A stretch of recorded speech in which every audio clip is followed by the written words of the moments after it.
Hello and welcome to the Marina Skua Podcast. My name's Marina and I really hope that you are safe and well.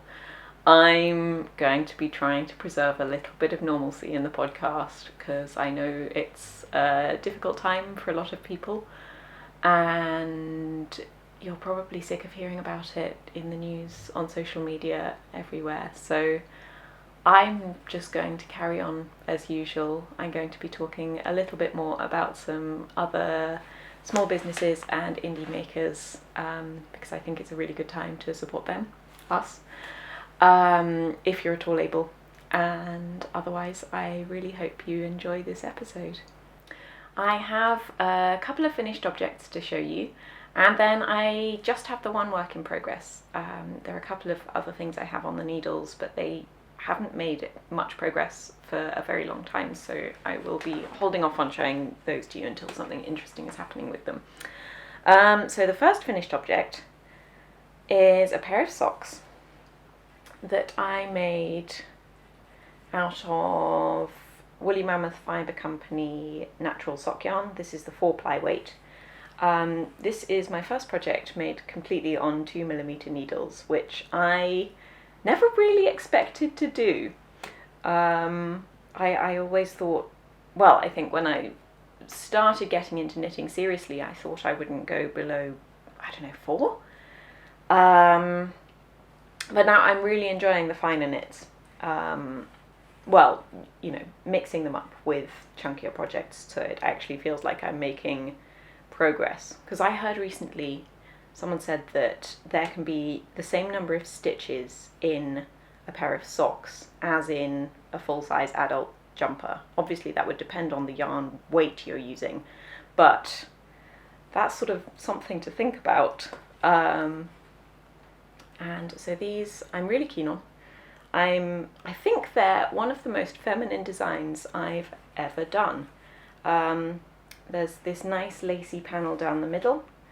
There's a bit of my favourite moss stitch down each side, and you've just got these lines of stockinette just dividing them, and that carries on into the ribbing, which I'm really pleased with. I've tried a new heel, which isn't one I've done before. It's called a Flegel heel, and up to this point, when you're working from toe up, it's worked the same as a flap and gusset, but then the back of the heel is worked differently, so you don't have a flap, you have this sort of V-shaped section, which I think when you hold it like that, and when I was making them it was a lot more pronounced. It looks like a little animal that you could have eyes here. And I'm really keen on this heel design. I think it looks really neat. I quite like the fit of a flap and gusset, but I personally find it a little bit ugly. I much prefer the look of a short row heel.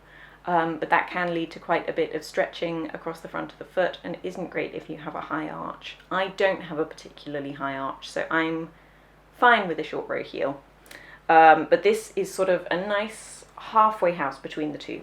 It's pretty, and I think it fits really nicely. So these socks, I don't have a name for them yet. I need to come up with one. I'm going to be writing up the pattern sort of now, today or tomorrow, and then I will be sending them to my tech editor and I will be putting them up for test knitting. So if you're at all interested in test knitting, I'm going to put a link below to my test knitter group, to my test knit sign up page, where if you sign up you will receive an email notification when I put a new test knit out for beginning, and then you will be able to choose whether to apply or not. And obviously if it's just one test that you're looking out for that you're interested in, you can then unsubscribe once that one has passed if you don't want to stay on that list forever, because I know it's nice to keep email inboxes nice and clean. So that is those. I'm super keen on just how astoundingly orange they are. If you've been watching for a while, you probably know that I'm quite keen on orange. It's a beautiful colour, naturally dyed by Emma of Woolly Mammoth Fibre Company. I think I mentioned a little bit last time how much I was enjoying this yarn. It's really softened up as I've blocked it. It was quite pleasant before, but now it's beautiful. It's really quite soft. It's still very crispy in terms of the feel of the stitches. Like there's some really nice definition on the moss stitch and on the lace. But it's softened up a lot, and there's a nice little halo. I don't know if you're going to be able to see that there, but it's really, really satisfying.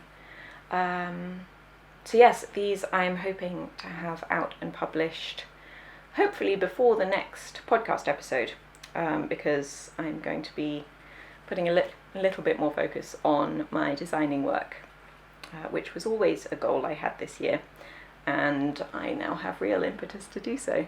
The second one is another design of mine, and this time it's in my yarn, and I've had a lot of people asking about this one, and as promised, it is finished before the end of March. This is the jumper I am now calling Sarcactus, which is a name that Ben, my husband, actually came up with. This jumper is for him. It's his Christmas present. It has a lot of colour work, so the same amount at the cuffs and waist and around the yoke. It's knitted in my Mendip DK yarn. This blocks up beautifully, by the way. I know it's my yarn. I should try and be a little bit modest. But I'm just so pleased with how it's turned out. It's lovely. I literally finished this last night. I wove in the ends and stitch up the neckline this morning. And Ben will be able to wear it, you know, now that the weather has got all nice and sunny and springy. But I told him it would be done by the end of March, and it is, which means that it is in time for me to show everyone who's taking part in the Out of the Dark make-along that, yes, I have finished. I have succeeded in my own make-along. And yes, it's delightful. It's quite light and bouncy considering it's a DK weight yarn. Yes, I'm very pleased with it. And with a bit of news on the publication of this one, I had originally said that I would be self-publishing it in autumn. Owing to a pattern that fell through, it's now going to be published in issue 4 of Making Stories magazine. Hannah Lisa, the owner and editor, had seen the jumper on my Instagram and in the previous podcast episode, and she asked if they might be able to publish it instead of the one that fell through, and so that is now happening. So it's going out for test knitting soon, and I'm really excited that it'll be my first garment to be published in a magazine. I've put a lot of work into it, and I hope that it's going to be really nice for everyone to knit. Yep, so that's my 2 finished objects, both of which I finished within the last couple of days. I tend to do that. I finish things in spate. I get very excited about multiple projects and just plough through them until they're done. And so it's often the case that I have a few things finished at once. Yeah. Now, the one work in progress I'm going to show you is one that you will have seen from the last episode if you watched that one. I started this before I went to Norway. I've just realised I haven't mentioned Norway in the slightest. I've been thinking about other things. It was completely wonderful, and if you're interested in what I got up to on the trip, there's a short little video just previous to this one, which I put up a few days ago. And there are 3 blog posts that are chock full of photos that I took while I was there. So if you want to soak up a bit of atmosphere, maybe do a bit of escapism, do go and check those out. I'll make sure that I have links in the description box below. So this project didn't quite progress as far as I had hoped while I was in Norway, because I ended up doing a lot of spinning while I was there. But this is the pair of leggings I started. So it's looking a bit weird because I've got some elastic in here. It's really heavy elastic. It's quite thick and sort of dense. I've got a wide waistband there, so that's really nice and stretchy. I'm just at the point where I have separated for the legs. I've got a bit of a gusset in there, and I've got ribbing down. You can't really see with all the marliness that's going on, but I've got ribbing in a panel going down the outside of each leg, which will hopefully help with a bit of give and bounce in the leggings, because I want to make sure there's a really good fit. I have tried them on. I'm not going to show you what they look like on, because it would be indecent. Maybe when I've made more progress for the next episode, if I've made more progress, we'll see. Maybe I'll be able to show them then. But because I'm holding 2 yarns together, and I am doing 2 legs at a time, because I do 2 at a time everything, and it often leads to nightmarish yarn management situations, I've got a thing going on that is not remotely aesthetic, but it is very useful. I have put 2 balls of yarn in each bag, so that it means that I at least only have to detangle 2 things rather than 4 things. So it's just, the yarn comes out of the top of the bag, and it just keeps the 2 strands that I'm knitting together in a pair. And so it makes horrible noises. It's not as crinkly as it could be, but it's a little bit crinkly. But it just makes my life a little bit easier. And I think I have a cardigan that you will have seen a few episodes ago, if you've been watching for that long, where I was working with 5 balls at once, and it's a nightmare, and that's why I haven't worked on it since then. I'm going to be working on solutions, perhaps with little pouches, which I want to safety pin to the inside of the project with the yarn in each place. That doesn't come across very well described verbally, but it's something I think I'm going to give a go to and see if that helps make the project more fun. But yeah, we'll see how that goes. And so yes, leggings. I suspect by the time I finish these, I will not need them. I'm knitting this on 3.75mm needles, and it's quite dense. So I expect that will be, approximately a DK weight? Yeah, about that. Like a dense DK. And I don't know if you can tell from the light here, but it's a lovely sunny day. It's really quite warm. The UK is finally beginning to, stop raining and do some cheerful stuff. So that's really nice, because it means that I can get out in the garden, spend some time there, and it's just about when things are going to grow. And so I've really been enjoying that.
sure how you go about planning projects, but it tends to be for me that when I'm drawing to the end of a project or 2 or 3, I like to mentally plan my future projects, the things I'm going to cast on next, because I tend to have...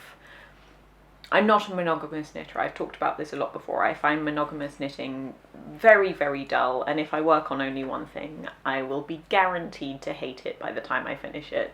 So it's not the way to go for me. I get that there are people who enjoy that, and well done to them, because I feel like they get through things a lot faster. But yes, so I tend to have multiple projects on the go, and when I finish one, I'm generally allowed to start another. If I finish 2, then I can start 2 new things, and that's good. I try not to have more than 5 things on the needle because I tend to find that a bit stressful. I have 3 things on the go at the moment, and so I'm allowed 2 more. I won't cast them both on immediately because I like to get into the flow with one before I start the next. And so I've just been planning some things, and I'm going to have a little bit of a look through some of my stash, because I'm having to be really quite conscious about my yarn usage and the way I'm approaching designing at the moment. And so I am looking at things I have already and seeing what I can do with them, because sometimes I buy things with a project in mind, like sock yarns. I like buying yarns specifically for socks because I can get away with buying one skein, and I know that will become a pair of socks, and that's marvellous. Whether I design them or knit someone else's pattern, super, socks. Other things, I often end up with a skein that I like, and there are only so many hats and cowls and maybe small shawls that you need. I personally have more hats than I can possibly wear, and while I really like having a choice of them, and I do make a bit of an exception to my not having more than I need for design purposes, I like jumpers because I find that they're a lot more flexible. I wear them a lot more. I often layer them up in winter, and so I like making garments, I really do. And one skein, even though I don't tend to make a big size because there isn't a huge amount of me, one skein is almost never enough to cut it. So I recently have been thinking a lot more about combining things, and I very recently, within the last month or so, I think, I don't remember, I was sent this yarn from a friend in a D-stash. The yarn is Rain Cloud and Sage, and this one is Origin. I had to check because I've also got a skein of Homestead, and I forget which they are because I've got both of them at the same time, and they get muddled in my mind. They're both gorgeous natural greys from German Merino. They're produced by lovely Ruth in Germany, who I have worked with in a few capacities before, and I'm really, really pleased to finally get my hand on some yarn of hers. So this one is Origin. It's a darker grey. It's got beautiful heatheriness to it. It's a little bit wild and woolly. It's got quite a bit of crunch to it. It's got a lovely texture to it. I like rustic yarns, you know this. I would definitely describe this as rustic. I wouldn't go as far as to say scratchy. I think I could just about cope with that against my skin. But yes, it's really, really nice. I don't know if I would use it for a hat. I tend to be a little bit sensitive to things around my forehead because they can bother me if I'm wearing them for a long period of time. So I might not use it for a hat. But I was thinking this is a 100-gram skein. Is that correct? Yes, because this one is 95 grams. And so this one's a heavier weight. It's softer. This one is actually nice and soft. It's really plump and bouncy. This one's fairly tightly spun. I'd say they're both woolen spun. Yes, in fact, it says on the label that they are both woolen spun. They both feel woolen spun, which is something I really like. So with this one, I am definitely considering making a hat. I think it's going to be beautiful for squishy texture and cables and gorgeousness. I think that's what I'll be doing with that. With this one, I was just sort of looking through the shelves in my little stash cupboard, and I saw this skein, which I bought sort of as a souvenir skein, which isn't something I really do, but it was the only thing I bought as a souvenir on our honeymoon when we went up to Scotland a couple of years ago. It's from Ginger Twist Studio, and it's a BFL Masham DK weight. It's a fairly common base in the UK. It's nice and springy. It's the same base, I think, as I used for my Healas hat, which I released a year and a half ago, roughly, maybe. I don't remember when I released it. But yes, really nice sort of duck egg blue colour. And it's very much like, as we get into warmer, brighter weather, I feel myself gravitating towards cooler colours, which always happens. I mean, you can see me wearing this. I think I've got myself a bit of a reputation for basically being the embodiment of autumn colours at times, which I'm fine with. I really like my autumn colours. I like warm colours. I think they feel cosy and yeah, I just love them. But then when the weather gets warmer, I do tend to go for slightly fresher, cooler colours. So lots of the sort of sagey greens, duck egg blues, more greys and silvery colours. And I'm definitely feeling that. And this colour is called... It Might As Well Be Spring. There you go. Yeah. So springy colours for me. So I think those pair beautifully together.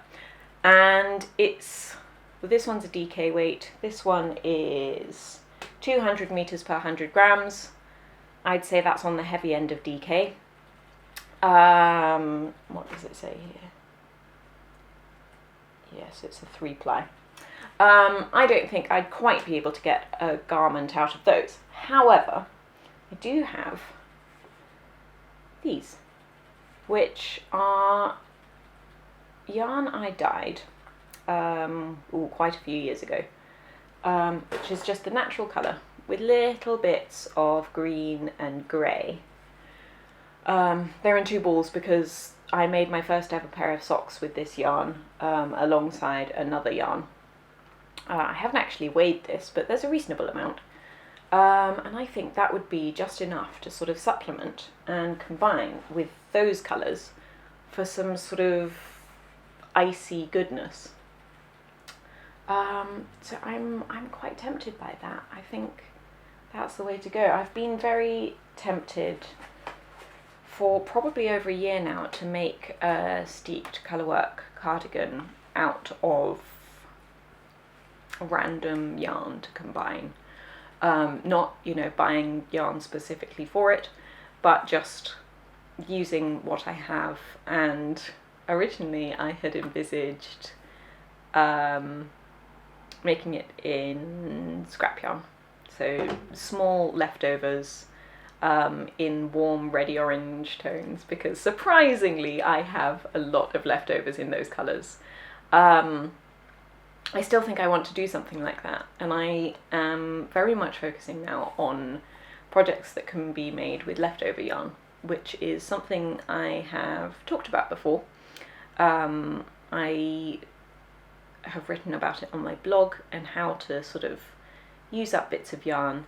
And so what I'm going to do now is go through the box I have, which is all the leftovers of things where I have less than 30 grams of each yarn, and I just chuck them in a box.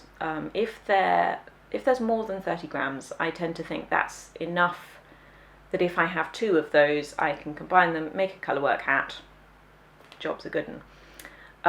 But if you've got less than that, then it tends to be a bit more work to combine them, and I thought I'd just go through, have a chat, and talk about my considerations in combining yarns, because I don't like my scrappy projects to look scrappy. All power to the people who will chuck a load of sock yarn together in mad colours and make something bonkers and beautiful, and I love that. I love other people wearing that. That's not the kind of thing I want to wear. And so I will show you my process in combining colours and yarns and textures in a more intentional way. So I have my box of leftover yarn. This is all yarn from my projects. Some of it is little bits, from bags of yarn that were given to me by my grandmother that she wasn't using anymore. Mostly it's things from my own projects though.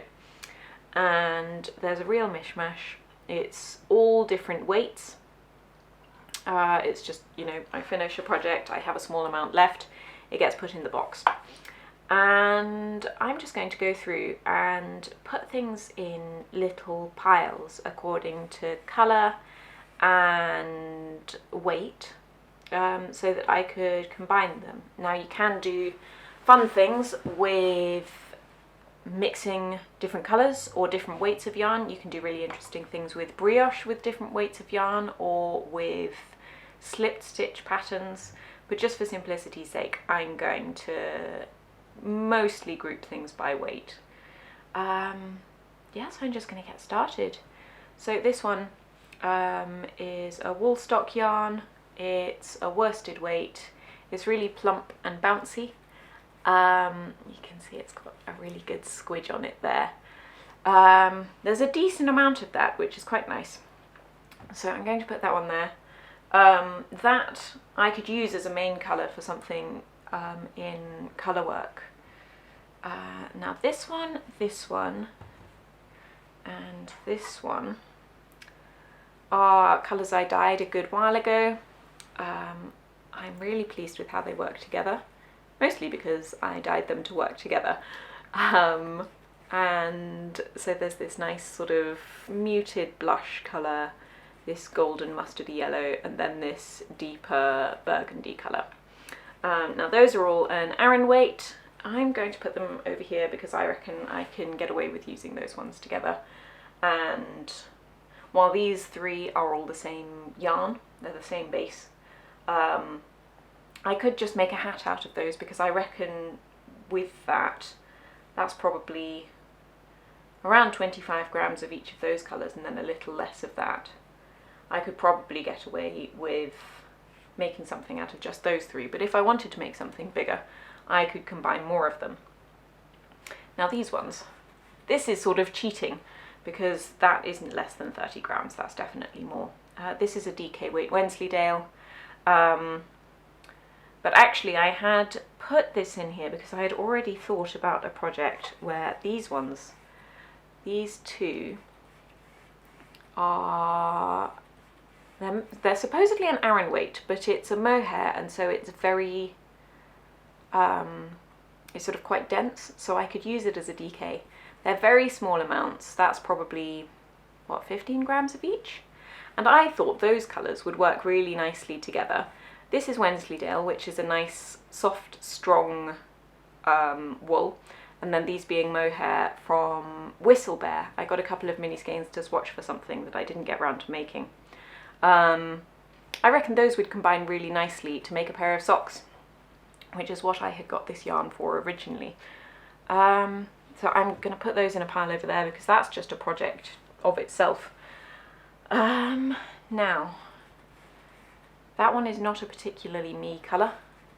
It's an aubergine purple. I could make that work with other things. If I brought it in with warmer colours, I think that could work quite nicely. That's sort of light fingering weight. I'm all over the place with my weight descriptions because I think the UK, I generally prefer to use the UK system for most things, but for yarn it's inadequate. And so I often end up using American descriptors. This one, I think, is a very tiny amount of the wool stock. So I'm going to put that over there with that one for now. But I think that could, going by the colours that I've got left in here, it could work nicely with some others. So there's this one and this one, which are both yarns from the Fibre Company. This one is Knightsbridge, I think, which I think is now discontinued, which is a real shame because it's a beautiful yarn. And then this one is Acadia. I wove a scarf out of these two yarns, and there might actually be a little pern of yarn left over from that project. There we go. So that's a very small amount of the Acadia on there, and I used this in my boat shuttle for weaving. So those are going to go in a pile together. Now those are both approximately a DK weight, I think, roughly. As I say, I'm doing a lot of this on feel and by what I think I can get away with rather than what is technically correct. Now this one is Hey Mama Wolf. It's her sock yarn number 4. I use this to make my Teth socks. It's a lovely yarn. It's a grey that has a tiny sort of steely hint of purple in it. I'm going to put this over here because I think that works nicely with those. I'm thinking hats just because they're nice, easy, small projects. That's another bit of Fiberco. That's a teeny tiny bit of Luma. I could probably get like 1 round out of that. That's some more Luma there. But I think I'm feeling drawn towards grouping things in colour families. Like I like to combine cool tones together or warm tones together. And so I'm going to put that there. That immediately, I think, works nicely with that. So this one here is a hand spun. There's definitely some Shetland in there. And I suspect that might be some banana fibre or something. This is when I went through a phase of trying out loads of natural fibres and natural dyes in my very early natural dyeing days.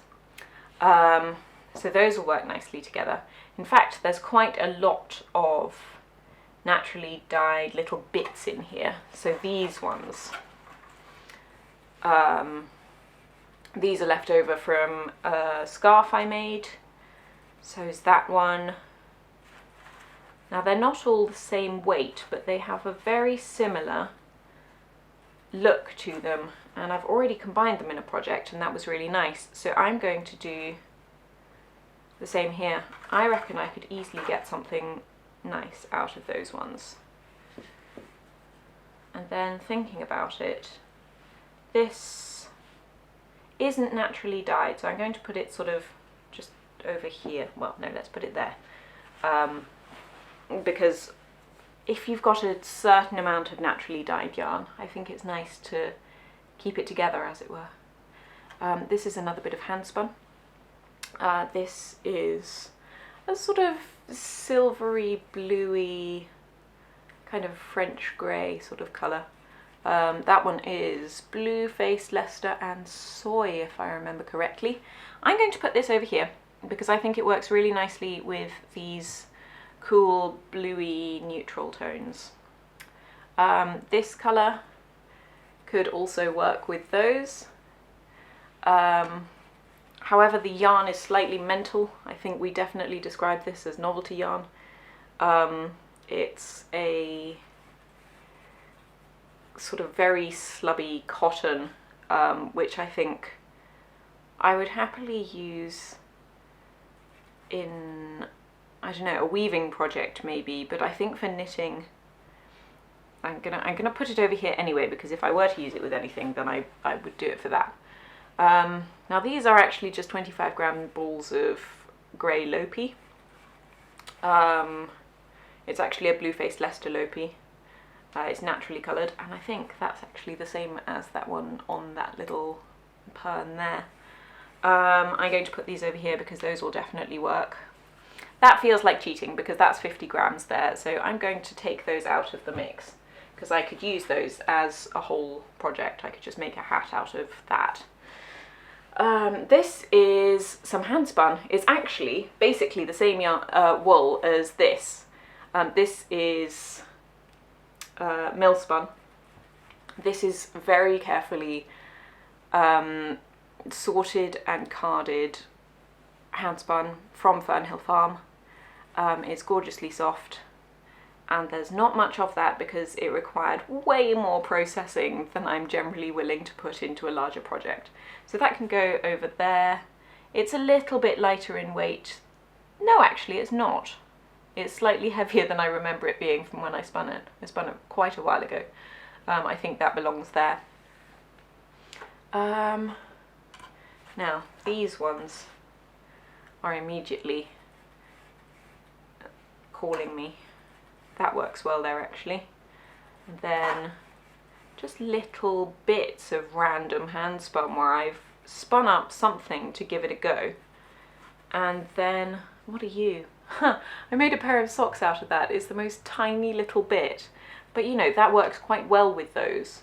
And if you just keep adding little bits, even if it's just a round, you end up with some really pretty textures. Some of those, the weight might be a little bit too different. So this one in the middle is left over from my swatch. In fact, those two are the same. From when I was swatching with John Arbon's Yarnadelic. You know, I could hold those together to make it up to the correct weight. I think there should be another tiny ball of Yarnadelic in there somewhere. There it is. So there we go. I suspect I could get a hat out of that, and I think that would be really nice. And so with that I could, you can either just do stripes and alternate. You can do sections. I find that if you alternate rows more frequently, then you end up with fewer gauge problems, because if you are mixing yarns together that are quite different in weight, then they can end up being, you end up with a lumpy edge, where the thinner yarns will draw in and the bulkier yarns will bulge out. And so you want to sort of mitigate that, and I generally find that by alternating more frequently, that sort of helps it average out. Is anything else calling to me in here? This is a mad bit of yarn. This is very, very loosely spun fleece. It was quite roughly processed, that I've then plied with a single strand of gold thread. So it's not a strong yarn, but once you knitted it up, it would sort of felt together quite nicely. It's just way too heavy to go into this section. I don't know how it would work in there. I think I can get away with that in there. Let's give that a go. Then this, I don't even know what this is. No, it's hand spun alpaca plied with some random yarn that I inherited that has a tiny bit of tweediness to it. Can that go in there? A bit warm. That lives in there. And then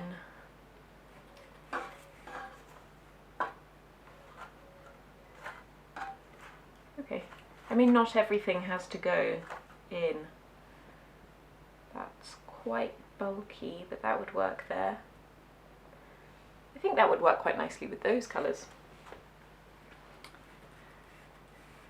That little tiny pink skein there is the first ever skein I spun on my spinning wheel.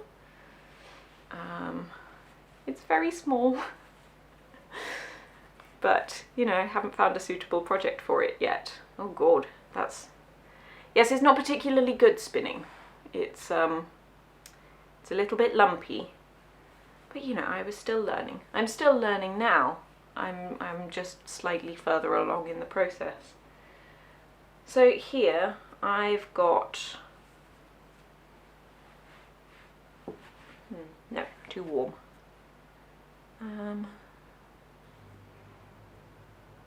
Oh, that works nicely. I'm putting that in there. Right, so there I'm going to ignore you, and you're going back in. I've got 5 projects. That one feels like cheating because there's enough yarn of the red one that, the sort of brick orangey red, that I could make something on its own. This one, I'm excited about these colours. This one might be a tiny bit too purple in tone, whereas the others are more greeny blue.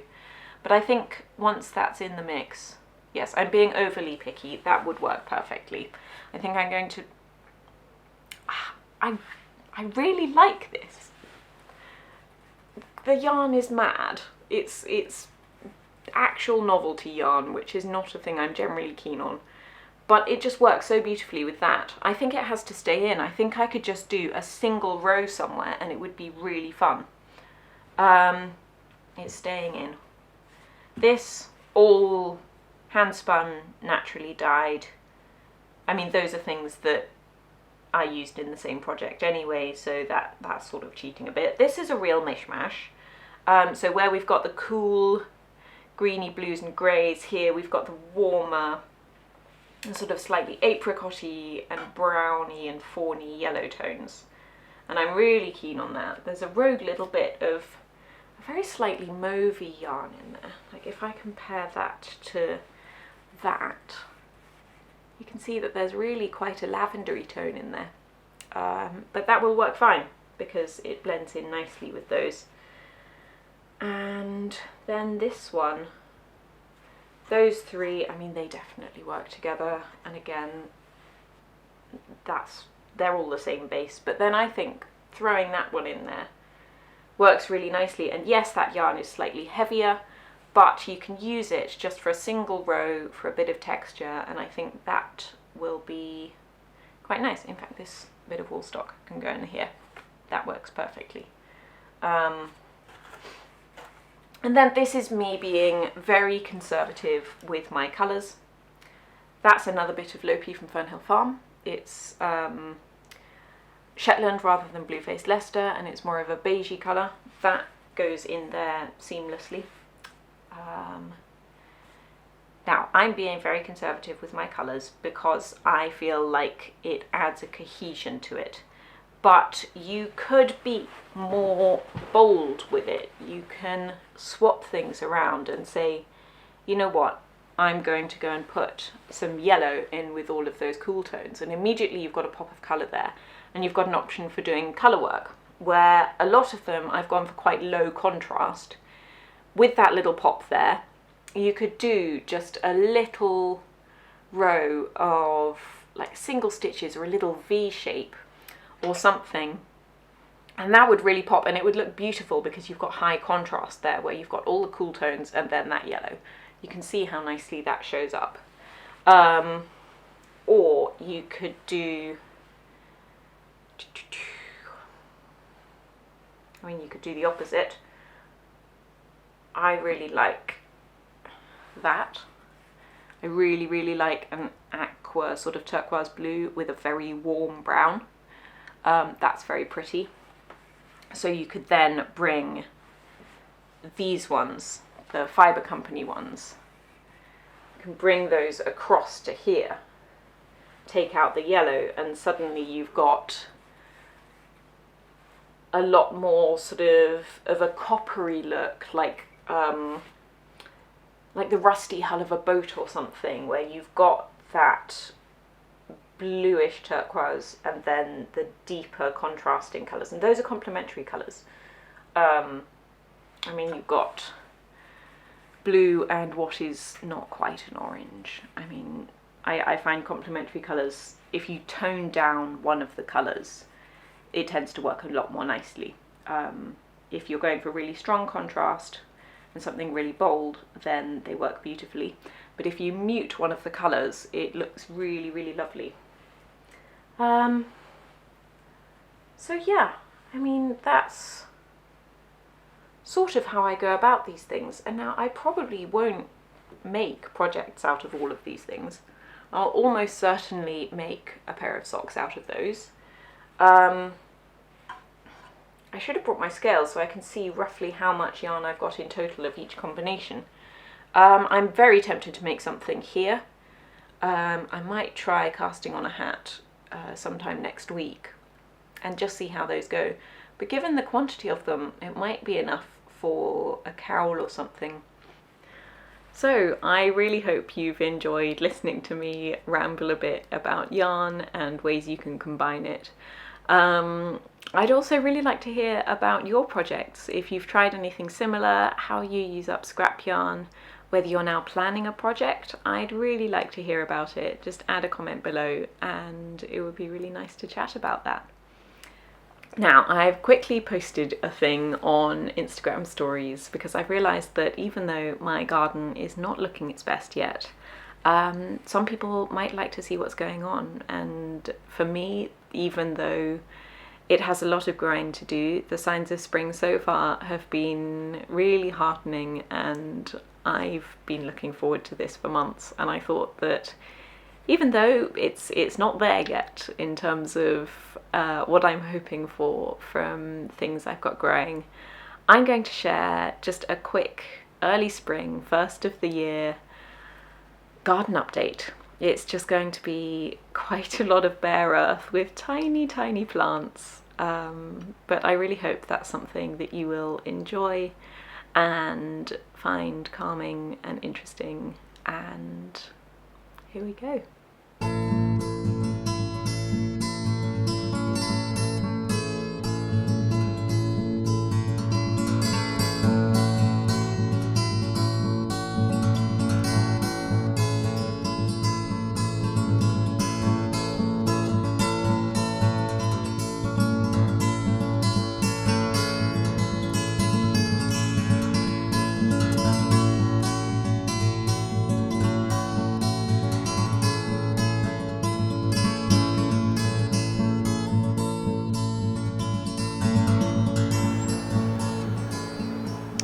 So the garden really has not come into its own yet, but we've got some signs of spring, and I thought I'd share those for all those of you who are either stuck inside or going into autumn, or your ground is still covered in snow.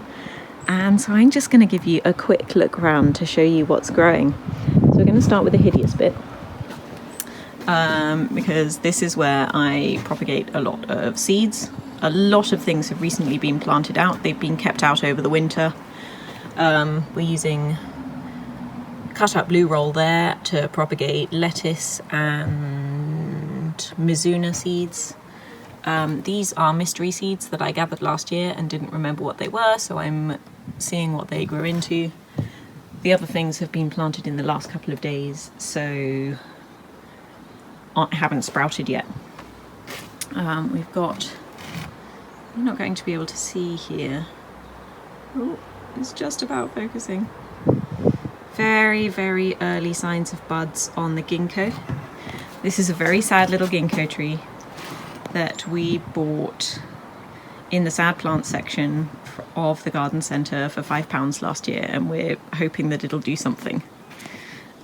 Japanese maple, definitely got signs of life coming on here.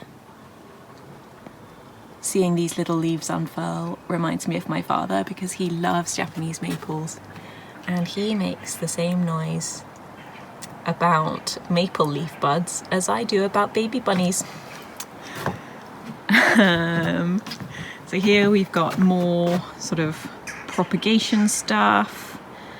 These are mostly seedlings and cuttings from last year, which have just been sort of waiting over winter. Some empty pots which are just waiting to have more things sown into them, because we're sort of all systems go now. We have some pots here where we've got some tulips coming on really, really early. And at the front there, some hollyhock and nigella and potentilla seedlings. We've just got early signs of growth from the mint.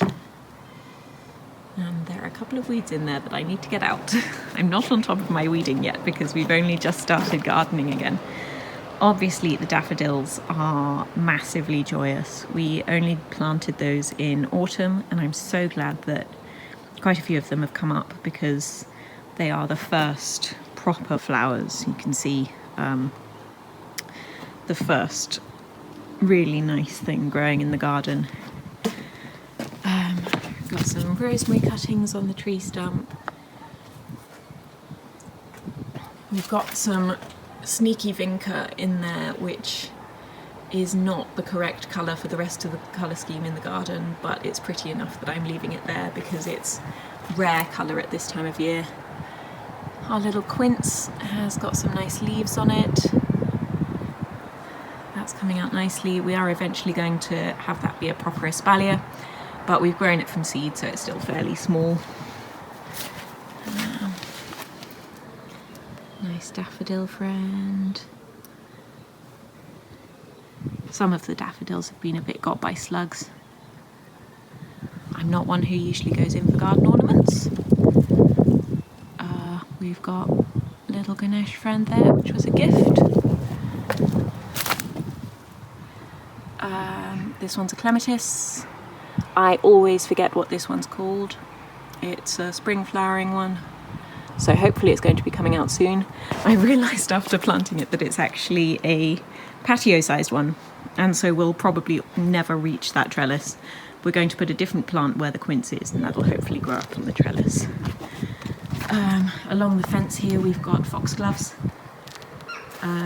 That on the right there is rhubarb. I'll show you that closer in a second. These poppies I sowed last year. They're seeds that my father sent me from his garden. They're going to be a really deep purple. We've got, lots of little things. That's some chard there that's looking a bit sorry for itself. Wallflowers, more achillea, nigella, more wallflowers. This is a spirea called Tall Gold. It's coming out green at the moment, but you can see it's got a really nice sort of rusty colour around the edge. For people who haven't seen the garden before, it is a completely new garden from last year. We've planted everything in here. This was just a big rectangle of lawn with a path going down to the shed, and that was all that was here. So we've done a fair bit of work. This beautiful bud in the rhubarb, which, now that I look at it, looks like it's flowering. I'm going to have to investigate that because I don't think it's meant to. Lupin there. We've got a few lupins. I took some cuttings last year which are doing nicely. In fact, let's see if I can find one. That's not a cutting, that's just a lupin that's re-emerging after the winter. Oh yeah, there's a cutting over there. This rosemary is one I grew from a cutting. Nice juniper there, which later in the year will be dwarfed by all the things growing around it. Campanula. We've set up these tripods, which we're going to grow sweet peas up, and possibly Thunberg Urulata or Black-Eyed Susan, which we grew last year and which was enormously successful. I was very pleased with that, so I'll be glad to be doing it again. My woad plants, these ones are going to flower this year. I've also sown woad seeds in the ground around here. I'll see if those emerge or if I need to plant some in pots and then plant them out later. I didn't have a huge number germinate last year, so we'll see. This kale is about to bolt. Well, I mean, it's bolted already, but it's about to flower. And I'm going to let it because I could really do with flowers in the garden at the moment. But we've been eating from this all winter. It's been wonderful. So yes, that's been really handy. This is a bed that has yet to have stuff planted on it. Those sticks are waiting for just to be chopped up and put in the compost. Hideous utility area with a tempted hurdle on the left, and then the bean poles, which we'll use later in the year when the beans are ready to plant out. These are just beds that are waiting to be planted. We've got old compost bags on top of them, ready, so that's going to be suppressing the weeds. That clear plastic there is warming up the earth because we've got potatoes under there. This is hideous, and I've done it with great reluctance, but there is a lot of grass in this garlic bed, so I've covered it up again with old compost bags with holes cut in. And that seems to be withstanding the wind, because it's a fairly calm day today, but it's very windy up here. You can see we've got a few new fence panels where they blew down over the winter. This hilarious contraption is our broad beans, which are not enjoying life. Oh, they're looking a bit better than they were. But I think it's just too windy up here for them. A bit more garlic. We have very, very early signs of rocket seedlings all in a row here. And we've got a couple more rows. They're very tiny, so you can't really see. Got some spinach here, but we've never had much luck with spinach. And again, more tripods prepared for later in the year. Honeysuckle doing nicely there. This bit's just all very green at the moment. This is one of the lupin cuttings I took last year in the autumn, and I've just planted it out this weekend, and I'm hoping it's going to survive well. I think it's a bit much to hope that it'll flower this year, but hopefully it'll get nicely established. A neighbour's cat is in my garden. Can you go away, please?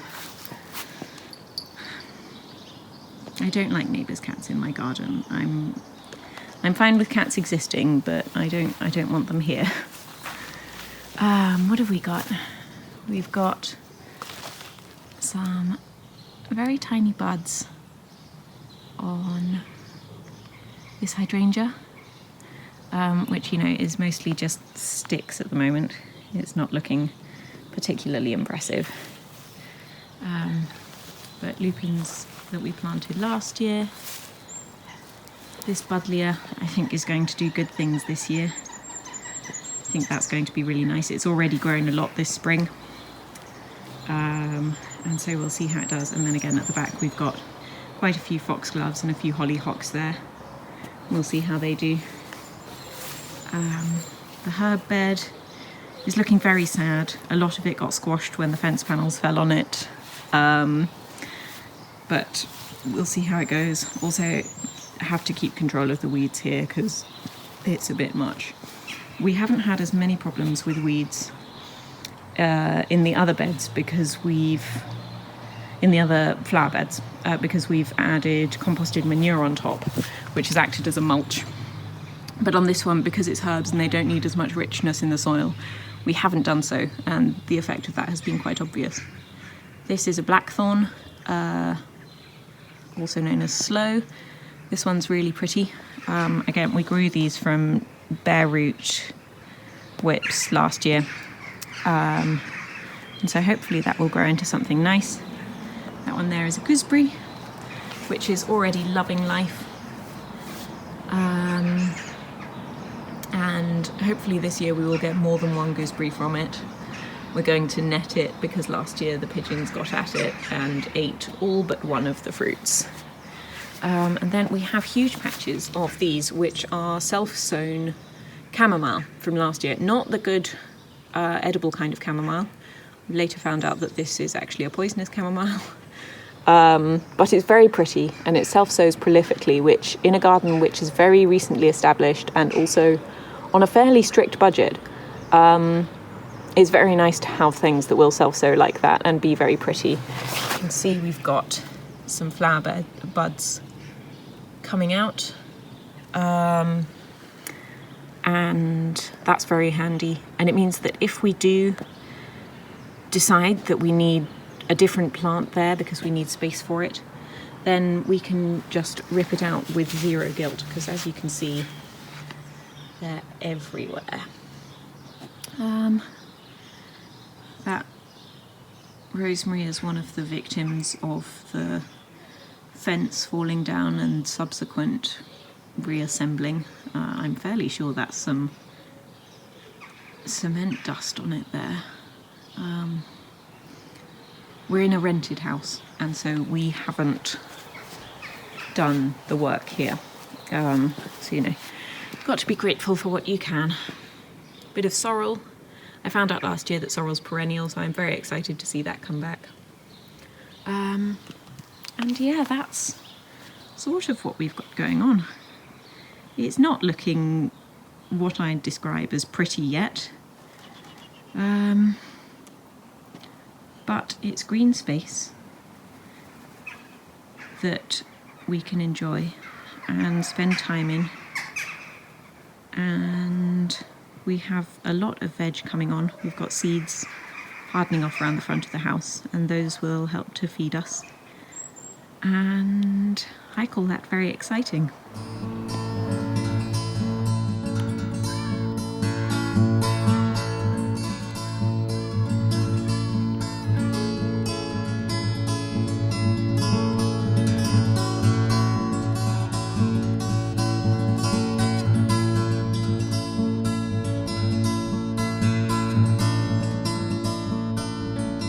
Well, thank you very much for joining me for this episode. I hope that it has provided a little bit of solace in difficult times, and that you've been able to enjoy what I'm up to.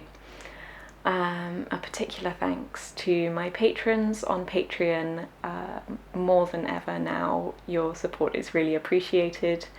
And if you want to consider joining on Patreon, I'll provide a link below where you can click through and see the kind of content I'm producing over there. I produce monthly little features on extra little projects that are available to patrons only. And otherwise, you can find me on my website, which is marinaskua.com, and Instagram, and you can sign up to my newsletter where I post semi-regular updates. And until the next time, bye bye.